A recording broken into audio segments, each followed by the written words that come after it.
আসসালামু আলাইকুম। সকলকে জানাই ভৌতিক শহরের নতুন একটি এপিসোডে সুস্বাগতম। আজকে আমরা আপনাদের সামনে যে ঘটনাটি উপস্থাপন করব সেই ঘটনাটির নাম হচ্ছে অভিশপ্ত বটগাছ। গ্রামটি যেখানে ঘটে সেই গ্রামের নাম হচ্ছে চন্দ্রডোবা।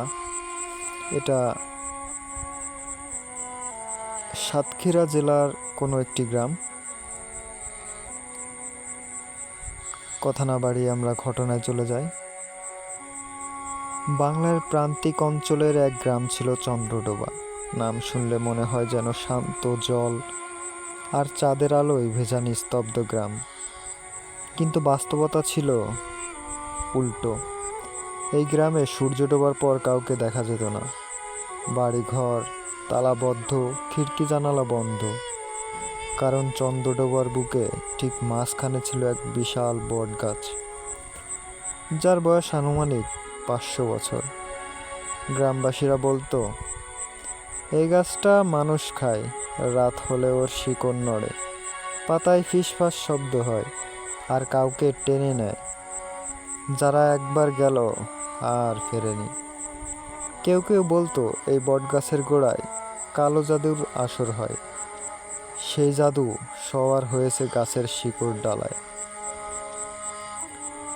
2 শতাব্দী আগে এই গ্রামে থাকতো এক তান্ত্রিক, আবুল ফকির। লোকটি ছিল অপদেবতার সাধক। তার লক্ষ্য ছিল মরণজয়ী শক্তি পাওয়া। তিনি বিশ্বাস করতেন 49 দিনের নিরন্তর চণ্ডী পাঠ আর কালো বলি দিলে মানুষ অমর হতে পারে। সে উদ্দেশ্যে আবুল ফকির প্রতি পূর্ণিমায় এক তরুণ তরুণীকে বলি দিতেন।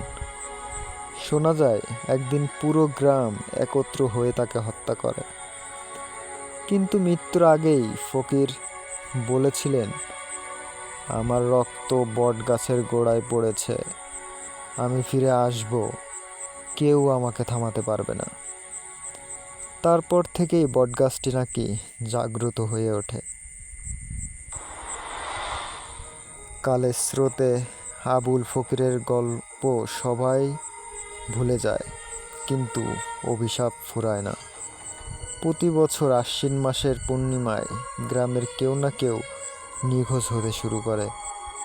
প্রথম বছর মাহবুব আলী হারালেন, পরের বছর জিন্নাত বেওয়া, 3 বছরের মাথায় মোট 7 জন হারালো। কিন্তু গ্রামের কেউ পুলিশের কাছে যেত না। তাদের বিশ্বাস ছিল, পুলিশ মানে বাইরের লোক আসবে, অভিশাপ আরও বাড়বে। সবচেয়ে ভয়ঙ্কর ছিল নিখোঁজদের বাড়ির উঠানে এক রাতেই গজিয়ে উঠত বটগাছের চারা, যেন অভিশপ্ত শিকড় সেখানে নতুন আশ্রয় নিয়েছে। গ্রামের প্রবীণ ব্যক্তি জালাল মিয়া একদিন বললেন, এভাবে চলতে পারে না, আমাদের মহাজাত করতে হবে। মহাজাত অর্থাৎ সমবেত সাধনা, যেখানে গ্রামের সব লোক একত্র হয়ে অভিশপ্ত শক্তির বিরুদ্ধে লড়বে। পূজা পার্বণ, কালো জাদুর প্রতিকারের জন্য আলতা চৌধুরী, তিনি হচ্ছেন ওঝা। তিনি বললেন, আমাদের তামার ডোল বাজাতে হবে, এই ডোলের আওয়াজে অপদেবতা দুর্বল হয়। সাথে আবুল ফকিরের পাথর খুঁজে বের করতে হবে, ওটাই কালো জাদুর মূল।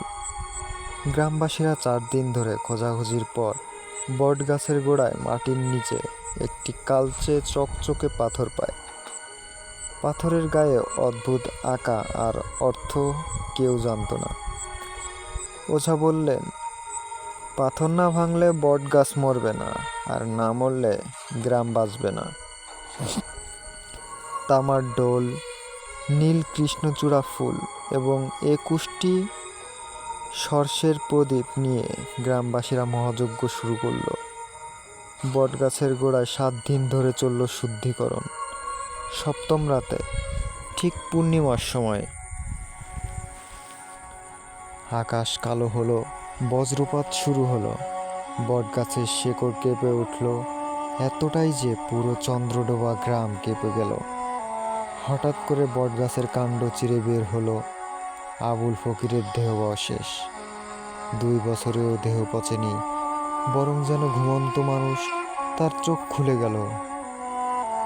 সে বলতে শুরু করলো, তোরা পারবি না আমায় হারাতে, আমি কালোর অধীর কর্তা।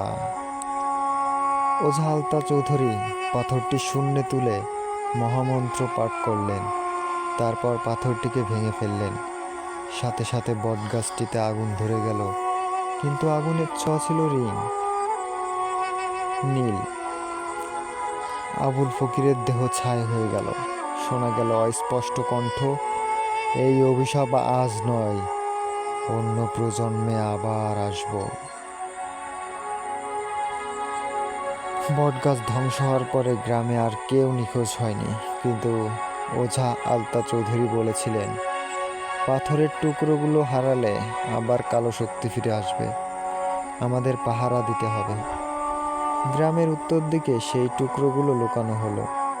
আজও চন্দ্রডোবা গ্রামের প্রবীণরা পূর্ণিমার রাতে বাইরে যায় না। কেউ কেউ বলে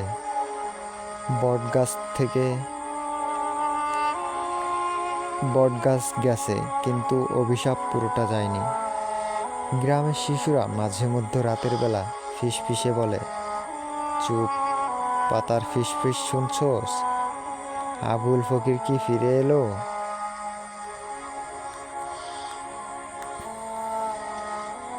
ঘটনা কেটে গেছে 25 বছর। এখন গ্রামের মানুষ আধুনিক হয়েছে, কাঁচা রাস্তা পাকা হয়েছে, ইলেকট্রিসিটি এসেছে, স্কুল হয়েছে। ওই ভয়ঙ্কর বটগাছের জায়গায় এখন রয়েছে এক প্রশস্ত খেলার মাঠ। তবে আজও গ্রামের বয়োজ্যেষ্ঠরা বলেন, মাঠের মাটিতে সাবধানে পা দিস ছেলে, অভিশপ্ত শিকড় কি মরে?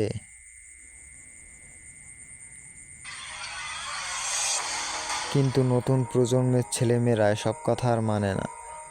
তাদের মধ্যে অন্যতম ছিল মোস্তাফিজ, গ্রামের স্কুল শিক্ষক, আর তার ছোট ভাই রাফি গ্রামের মাঠেই নিয়মিত বন্ধুদের সঙ্গে ফুটবল খেলত। ঠিক সেখানেই একদিন তারা খোঁজ পায় এমন এক জিনিসের, যা পাল্টে দেবে পুরো গ্রামের ভাগ্য। পুজো বন্ধের দিন রাফি আর তার দুই বন্ধু আসিফ আর হেমায়েত মাঠের এক পাশে খেলা করছিল। বল চলে যায় একটু দূরে, একটু পুরনো মাটির ডিবির পাশে। রাফি যখন বল তুলতে গেল, তখন দেখতে পেল মাটি খোয়া গেছে, ভেতরে চিকচিকে কিছুর আভা। তারা হাতে তুলে আনলো ছোট এক কালচে পাথরের টুকরো। পাথরটি যেন গা থেকে ঠান্ডা ছড়িয়ে যাচ্ছে। ঠিক তখনই পেছনে আসিফ ফিসফিস করে বলল, রাফি, এই পাথরটা, এটা কি ওই আবুল ফকিরের পাথরের টুকরো নয়? কেউ নিশ্চিত ছিল না। তবে রাতে পাথরটি বাড়ি নিয়ে যাওয়ার পর থেকেই আশ্চর্য ঘটনা শুরু হলো।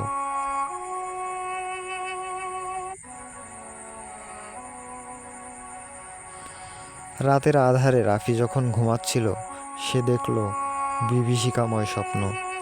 স্বপ্নে সেই পুরনো বটগাছ ফিরে এসেছে, আর তার গোড়ায় বসে আছে আবুল ফকির, চোখ দুটো আগুনের মতো লাল। সে বলতে শুরু করে, পাথর আমায় ফেরাবে, পাথর আমায় খাওয়াবে। পরের দিন সকালে রাফি উঠে দেখে তার বাম হাতের তালুতে অদ্ভুত দাগ ফুটে আছে। দাগটি যেন গাছের শিকড়ের মতো।